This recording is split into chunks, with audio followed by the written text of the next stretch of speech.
Good afternoon, everyone. This session, the first day, Creating an Orderly Classroom, will be presented by Mrs. Christy Rivers, who teaches at Memorial Lutheran School in Houston. Welcome, Mrs. Rivers.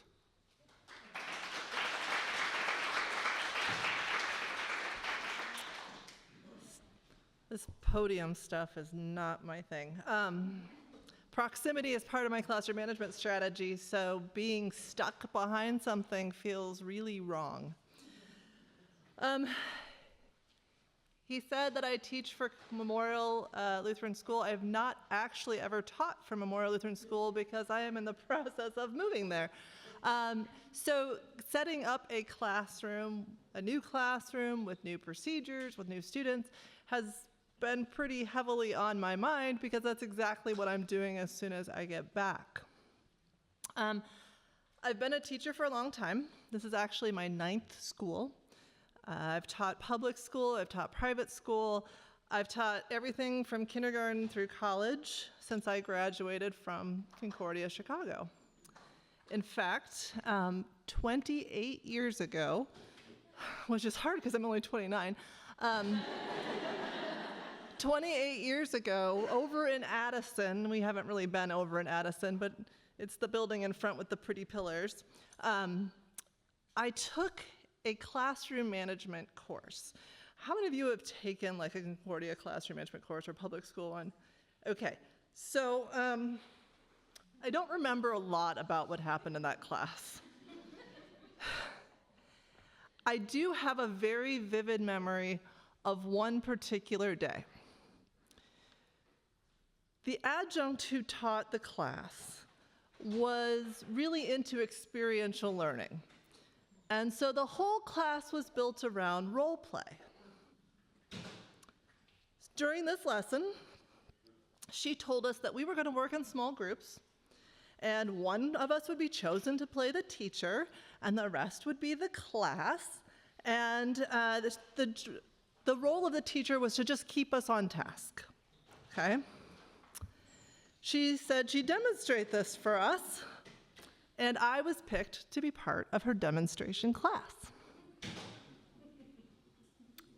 Someone asked what the students were supposed to do exactly, and she said, just pretend like you are the students in your pre-professional experience.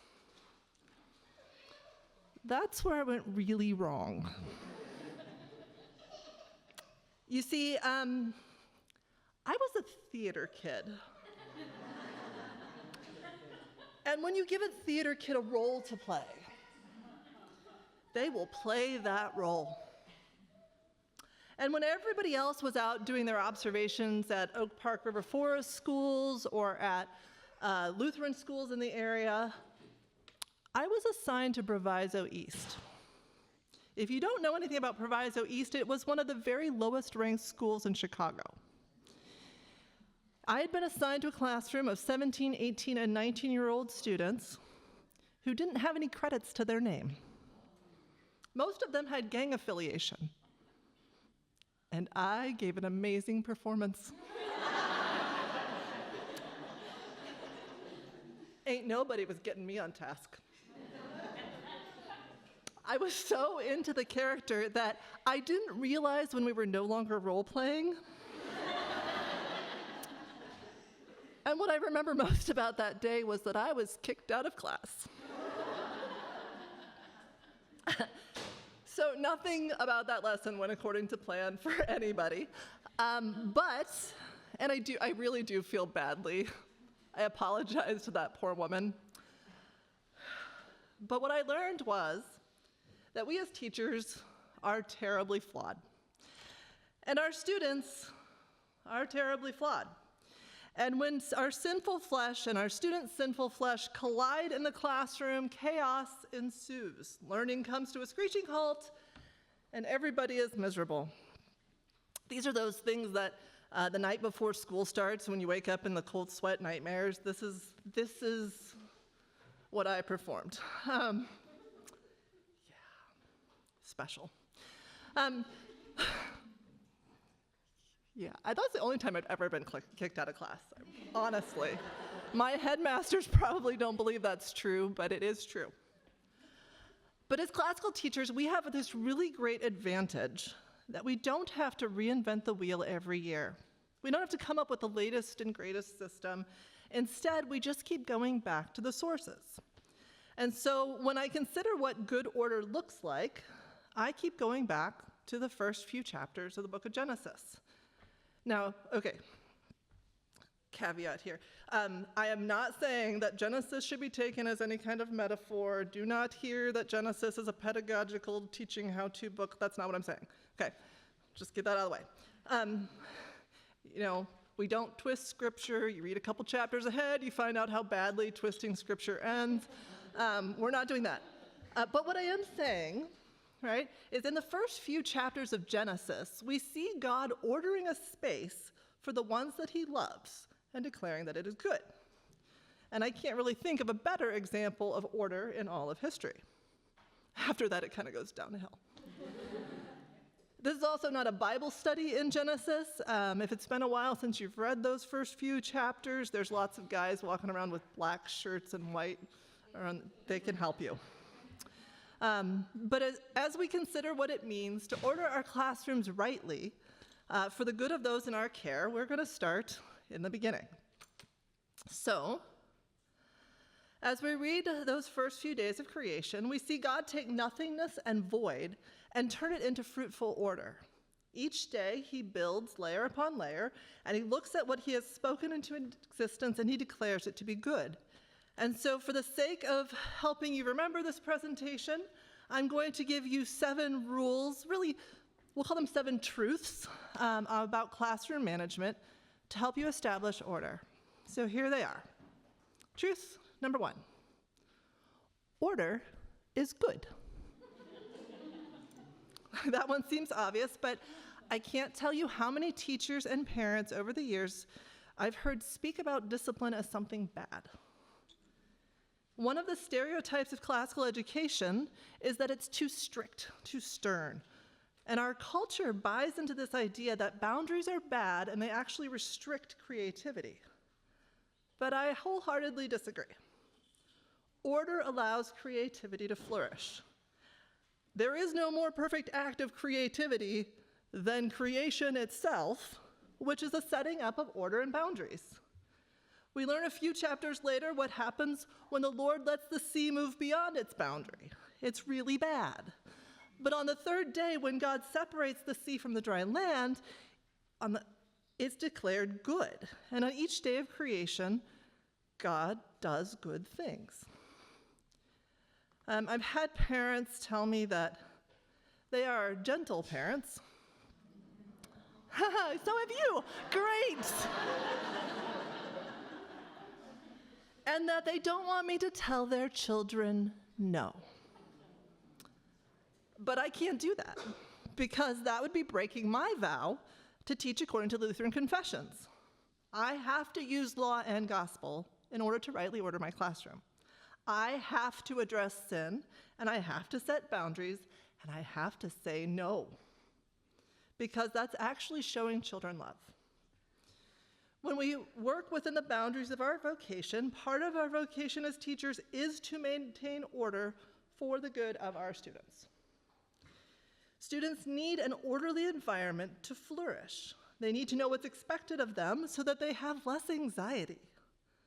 I don't know if I was a 7-year-old that I would want to have to figure out what the boundaries were on my own. There's less conflict. There's less uncertainty. We should not hesitate to insist upon order because order is good. So this brings me to truth number 2. Order must be for the good of my neighbor. God did not need a light source. He didn't need a protective atmosphere or dry land or plants or animals. Maybe a platypus. He might have needed that. But Adam did need these things. We need these things. And so as God wove together the world, he did it for Adam. Even the tree of the knowledge of good and evil was for Adam's good. So, as we create the structure of our classroom, everything from the decor we hang on the walls to the procedures we teach our students to the rules that govern our rooms, we must do for the good of our students rather than for our own comfort. Each communication with parents, each consequence, each conversation with a student is for the good of the student. We do not use our authority for our own good, full stop. Abusing authority is even worse than neglecting it. To misuse the law is to crush a tender soul and bring it to despair. So the chief good of our brothers and sisters in Christ must be our aim. Truth number 3, order begets order. The idea of some kind of Big Bang event is laughable to Christians because chaos does not accidentally come or become well ordered. The idea of some kind of random elements and events colliding to form the intricate details of a single cell is ludicrous. All order, all goodness, all beauty, all truth has to come from God. As teachers, the best thing that we can do to manage our classrooms well is to be in the Word, to go to church, to go to Bible study, to know the Word inside and out so that when we must order or reorder our classrooms, we can do it rightly because we have been formed by Scripture. Start by grounding yourself in the things that are well ordered. Know your handbook. I actually have to admit here that I have no idea what my current handbook says because I haven't received one yet, but I will. That's the first thing on my to-do list is to read Memorial's handbook before I do anything else, because when you don't know what the handbook says, you don't know what you've agreed to, right? That is our contract between the administrators, the teachers, the parents, and the students to abide by for the sake of good order. You have to know it to keep it. If you have questions about it, see your headmaster, go to your school board, find out. And live orderly. Get to school on time. Be prepared for the day. Leave on time to fulfill your other vocations. Go to worship. Pray without ceasing. And order your days in a God-pleasing way. Truth number 4. Order bears fruit. Creation was meant to be fruitful and to multiply. God blessed creation with abundance. Their birds were to fill the air, the fish were to fill the sea. Each plant and animal was to populate according to its kind. A good creation is not stagnant. When we set up our classrooms in good order, we create a space for learning to happen abundantly. When students are given time for listening, time for questioning, time for wondering, time for creating, beautiful things happen. It can't be stopped. There is time for everything, and joy and curiosity are the natural byproducts of an orderly classroom. Students, parents, teachers, administrators are all happier even when order may look strict from the outside. We've all seen teachers who manage classrooms well. They make it look so easy. The classroom is cheerful, welcoming. The students love their teacher. The parents trust this person. This teacher never seems flustered or angry. This probably describes you. This probably describes Amanda Crabtree. I love you, Amanda. Or maybe you are tired and you are frustrated and you're hoping, praying that this is the year that you get the easy class. But truth number 5 is this: order leads to rest. When God is finished, when he looks at all that he made and declared it to be good, he rests. He gives Adam both the gift of work and the gift of rest. There is time for both. A classroom that is well ordered will begin to look and feel restful. And this is why it always is worth taking that time at the beginning of the year to build the order. It's why it's always worth taking the time to stop and address the chaos rather than ignoring it. When you build order, students know what to do. Parents are well informed. Teachers find joy in their work, but note that order is not the same as busy work. If you are running yourself ragged to keep your head above water, stop trying to hold back the sea. Control is not the same as order. Managing chaos is not the same as order. Working harder is not the same as order. Adding more homework or worksheets or assessments is not the same as order. Headmasters, take note. Yes, there are things that are beyond our control that happen every year, but our job is not to squeeze tighter or to hold up the heavens. Our job is to teach the little souls sitting in front of us. And the extra stuff that we put upon ourselves is not what they need. What they need is a teacher to tell them true things. Truth number 6. It is not good for teachers to be alone. Adam's solitary life in the garden was the first thing we hear is not good. And God quickly remedies this by giving him a helpmate. Teaching can be a very solitary profession, especially if your staff is small or if you're homeschooling. Most Lutheran schools only have one teacher per grade. It is rare to have a colleague teaching the same thing that you are. Okay? But no matter what, no matter how introverted you are, you still need other people. I do my very best work when I have colleagues that I can talk to and bounce ideas of and act ridiculous with. This is my lucky bear that my teacher bestie gave me. It's helping me feel better. Really, I'm serious. You just imagine everybody is 8 years old. And the whole, you get nervous, you imagine they're in their underwear. Don't do that. That's gross. Imagine everyone's 8, and you're all adorable with your little missing teeth. But teacher besties and people who are your good colleagues will get you through those things, right? We need communities of educators. If you haven't done this yet, go get an email address for a teacher who's teaching what you teach in some other location. Find another homeschool parent. Get on the CCLE Facebook page and connect with other teachers. By a show of hands, how many of you are preschool and kindergarten teachers? Okay, look around. These are your people. Okay. How many are lower elementary school teachers? Okay, you have friends. See, friends. Middle school-ish. Okay, upper school, homeschool. Yeah, okay, these are your people. Find them afterwards, get their phone number.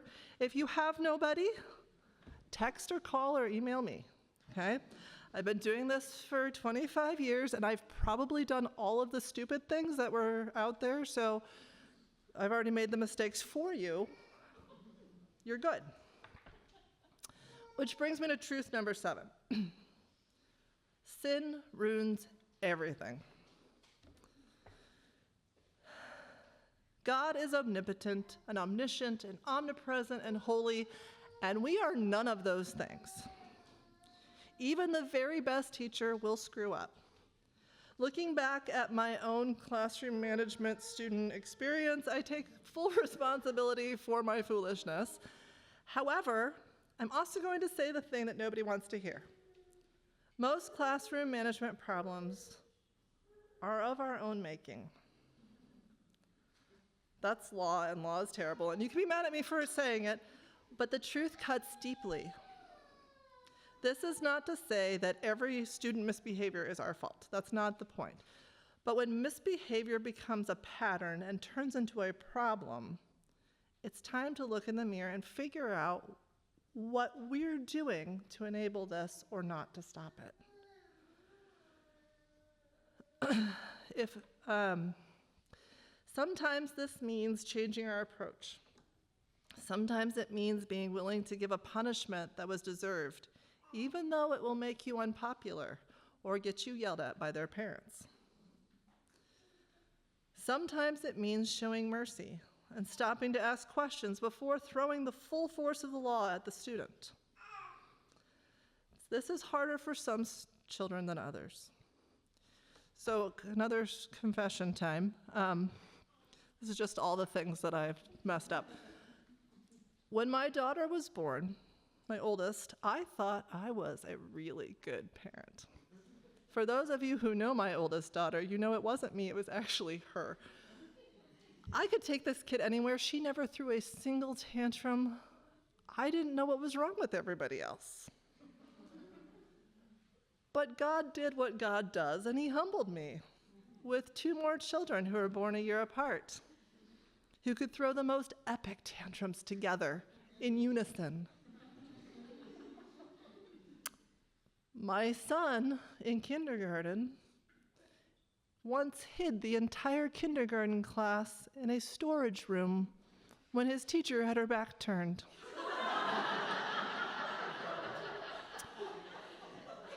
That was not a comfortable parent-teacher conference for me.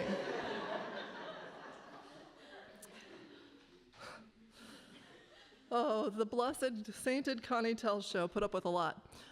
The truth is that some students are more naturally ordered than others. Some lean into the chaos. And these students will push our buttons and exploit our weaknesses. They'll make us mad.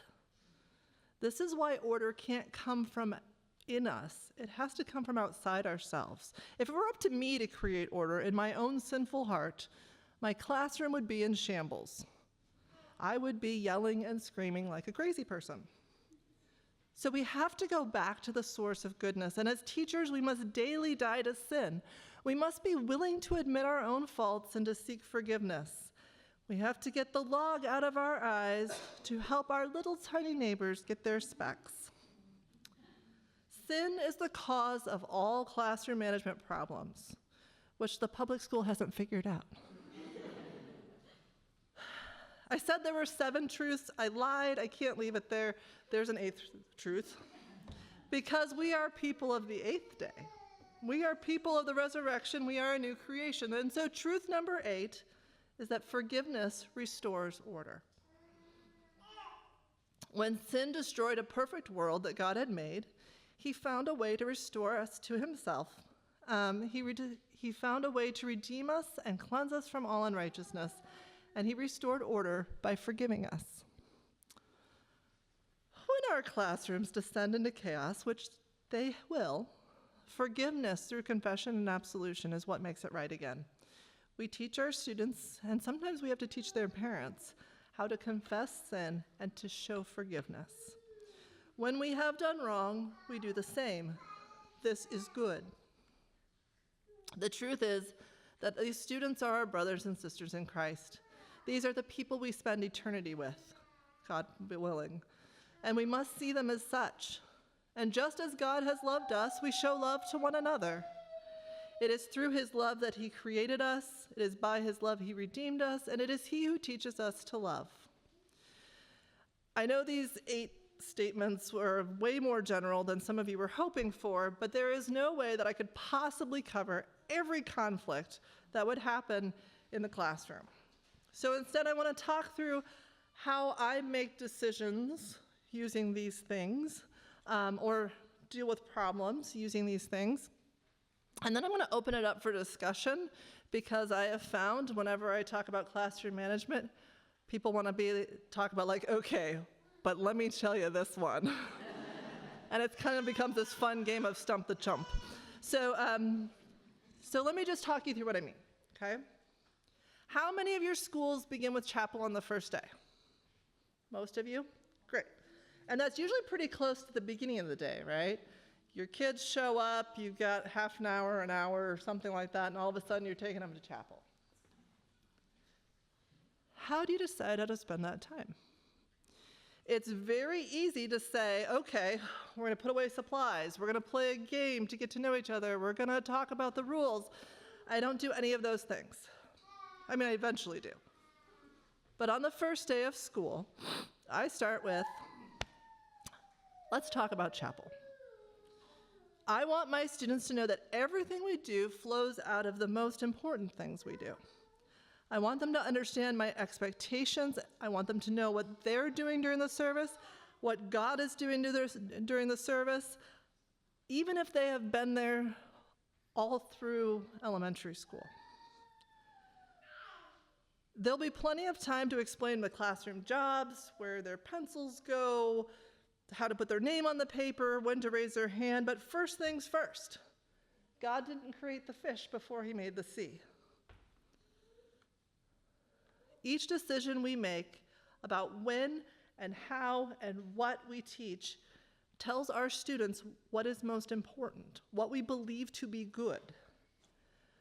Good procedures curb students' behavior and teach them to order themselves rightly.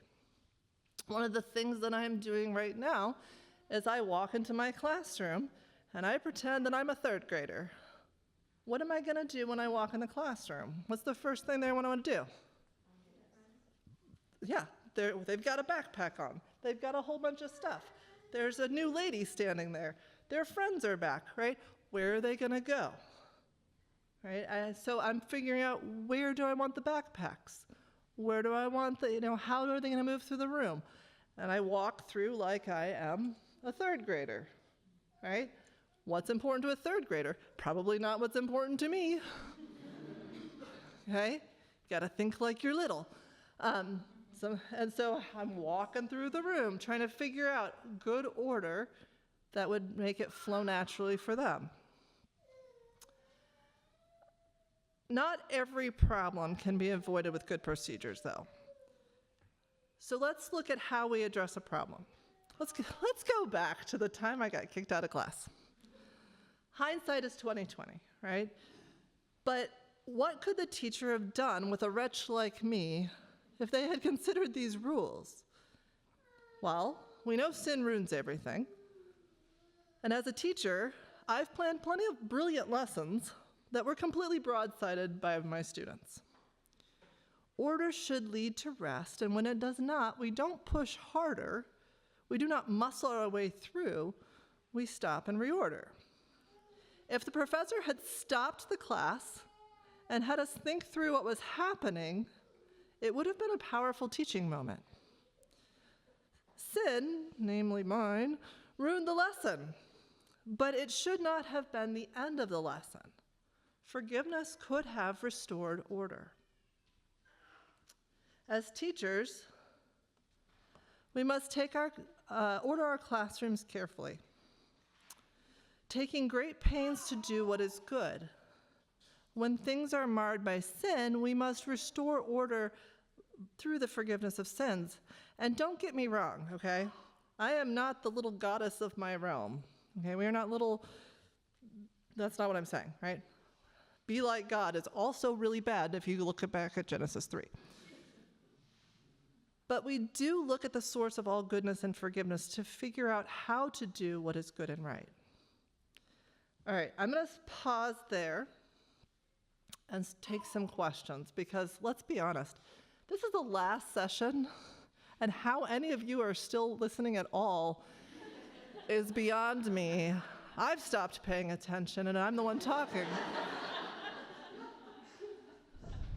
What questions or thoughts do you have? Let's get the bear in the back.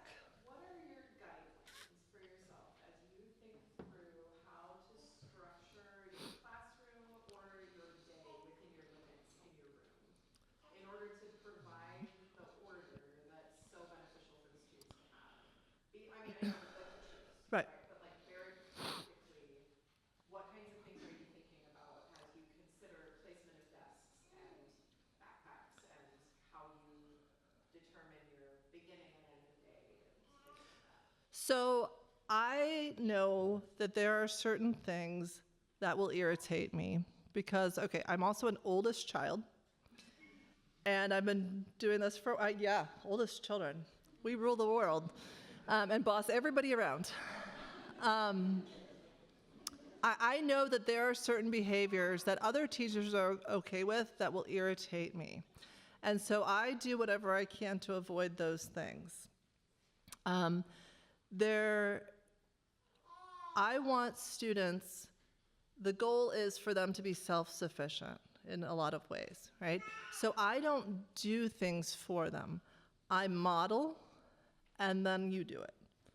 And even if you do it badly, we're going to keep doing it until you do it well. So my procedures are, I always set it up to let them do it, right?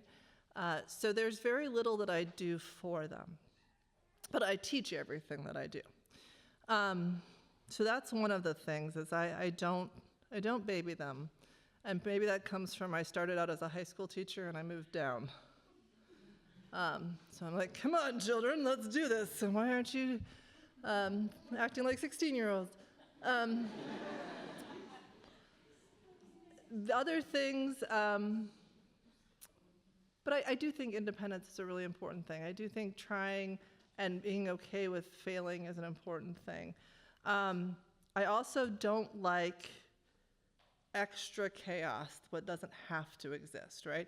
So if I know that when they walk in the door, they're gonna have to put their backpack away, I don't want them to walk all the way across the room, put away back, all the way back across the room, all the way back across. I wanna make sure there's a nice flow to the room so that it makes sense, right? So when a kid gets up and is walking back and forth, there's no reason for that. I did not set it up that way.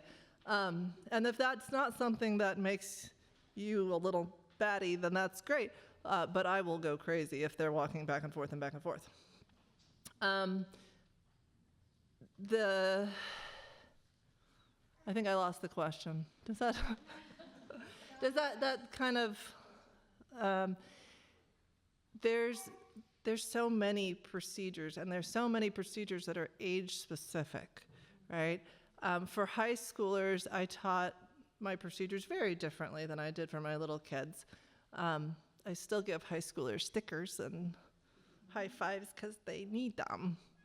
I still read them books because they need to be read too. But, I mean, yeah, there you go. Good job. But, you know, all of the procedures that I've ever taught, they change from class to class and year to year. I had a class that turning in homework self-sufficiently worked really well. The next year, my class would not turn in their homework. And so I had to every morning, okay, you have to bring it to me, I gotta check it, right? Because you get to know them and what they will and will not do, and then we ease off the baby procedures and things like that, so. Yes? I teach kindergarten. Aw, bless you. What do you find to be the best way to introduce each other? Like icebreakers? What do you think is the best way to learn about your new students? I hate all icebreakers. I'm assuming that all of my students hate all icebreakers too. I think that for the little guys, they love doing the posters about themselves and hanging them in the wall. I know my kids, when they were that age, they loved making the All About Me poster. They love doing the show and tell and be the star student and all those sorts of things. And I think that's a really good way for them to get to know each other. I don't do any icebreakers. I don't do any get to know you games. I do have them write about themselves so I can get to know them. But I don't do any back and forth because a lot of times some of these kids have been together since the dawn of time, you know, right? Their mothers were friends at conception, so like they've grown up together. They don't need to know more about each other. But I need to get to know them, right? And once you've been in a Lutheran school for a couple of years, you know their mom, you know their dad, you know their dog, you know their grandma, you know their godmother. So you know their middle name because you use it.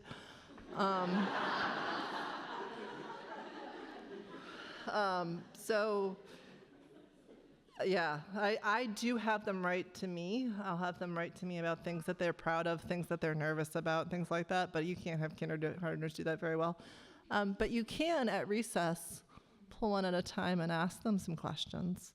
And you can do posters and star student and show and tell. And maybe show and tell is not bringing something. Maybe show and tell is getting to answer your interview questions.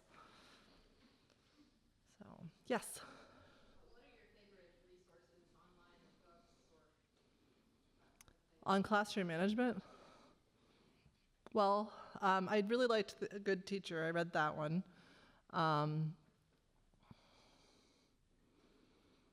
That's a good question. I don't know that there's a really great Lutheran one. I don't know. Anyone else have? Yeah, I read Harry Wong. Yeah. Good old Harry. I mean, I shake everybody's hand at the door because of Harry Wong. Which also I feel like dates me. We still do Harry Wong? Okay. 29. I was telling somebody, I used to tell my students, because third and fourth grade, you do the problems where you take the current year and you subtract a year and you take the difference in the time difference, right?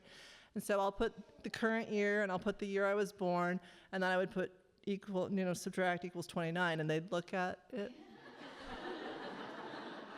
And I'm like, it's true. It's a true statement. And it got to the point where the students were like, but you're older than my mom. And so now I do the current year minus my birth year equals 87. And they go, no, Mrs. Rivers, you're so beautiful and young. You can't be 87.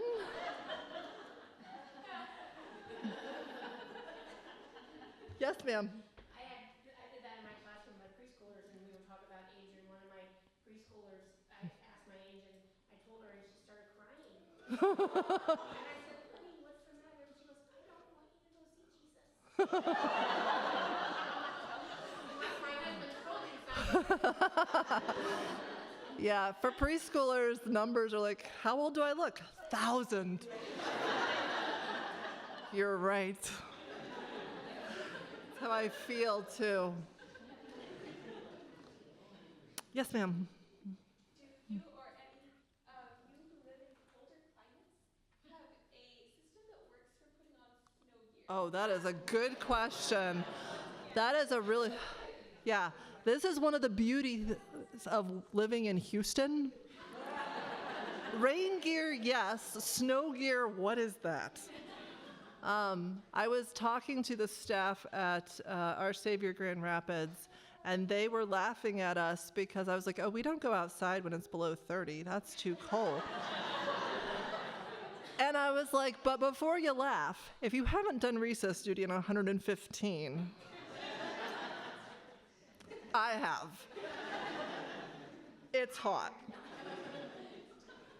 In the back? I was just wondering if there are ways that teachers, that headmasters or principals have blessed you with time during the school day or other things outside the school day that made you feel like you weren't alone, that you had teachers that were supporting you. Were there things that they did either during the school day or other things that supported you in your friendships with other staff? When you know the handbook and you keep according to the handbook, you follow policy and procedure, and your headmaster backs you up.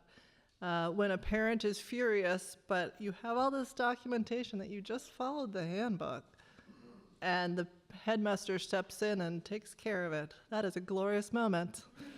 When it's suddenly like, this is above my pay grade and not my problem.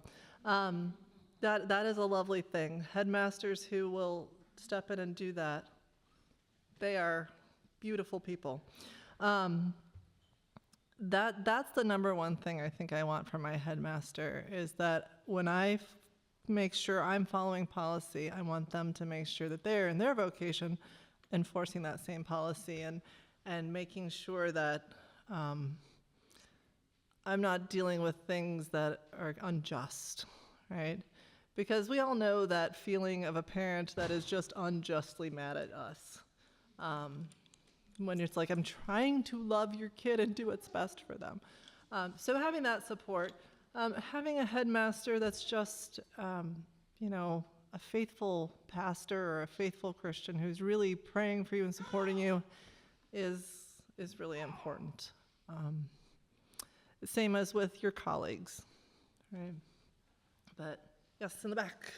So many of us are moms and dads with children in the house yet. How do we manage our time and maybe prevent some burnout problems and learn how to say no? At home or at school? You know, anyone who can push the buttons on a remote or open a phone can do laundry. Same buttons. That was the first thing that when my kids would hit kindergarten, I taught them how to do laundry. And I have not done anyone else's laundry in years. Glorious. I think that most conflicts come when we work outside of our vocations or our vocations collide, right? And it's really hard when you are a parent and a teacher or a parent and a headmaster or a parent and a pastor and you're trying, and a spouse and all of these things, and you're trying to be all of the things, right? And we're just never gonna be all the things. We are finite, which is unfortunate, but true. And so I think that it's really important to focus on what is needful, the most important things, right? I said the most important thing is just being that teacher that can tell the children truth. They don't necessarily need all the things. I mean, there are years that I don't get to the fancy projects and the whatever because we don't have that time. I'm finite and so are they. So I think really, really being willing to prioritize what is good and what is best, and giving yourself the grace to let the other stuff follow by the wayside. Oldest child, I want the perfect Pinterest classroom, but it's not needful, right? Take down your I believe in you kitty posters. Those are not classical. But you don't need to be all things to all people. You just need to be what the vocations that God has called you to be. So even though I try to be all the things, never works out. Don't try. Other questions? So we still have lots of time, unless you want me to just keep droning. Yes, ma'am. What do you do in the noise level? Oh, you know what I do at the noise level.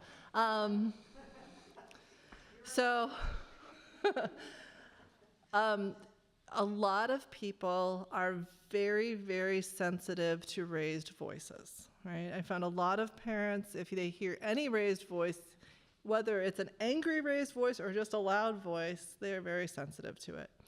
And so I try not to raise my voice unless there's danger. Because, sometimes you're like, because a kid is like trying to jump off the top of the slide or something. That's a time to yell. But there's other ways to get kids to do what you want them to do without saying a word. And I learned this when I got laryngitis working in an inner city public school. You can be creative and get kids to do what you want by pantomiming. Again, theater kid. But one of the ways that I get the younger kids to stop talking and look at me is to clap. And it became kind of a joke at my last school. I was at Faith, where I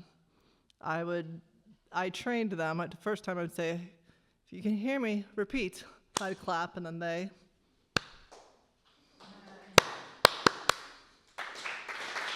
You can do better.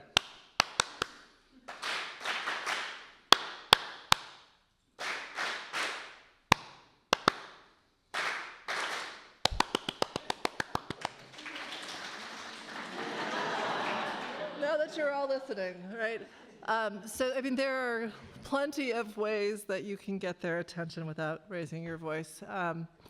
But that's, one of the things that I would torture them with. In the back? No, stretching.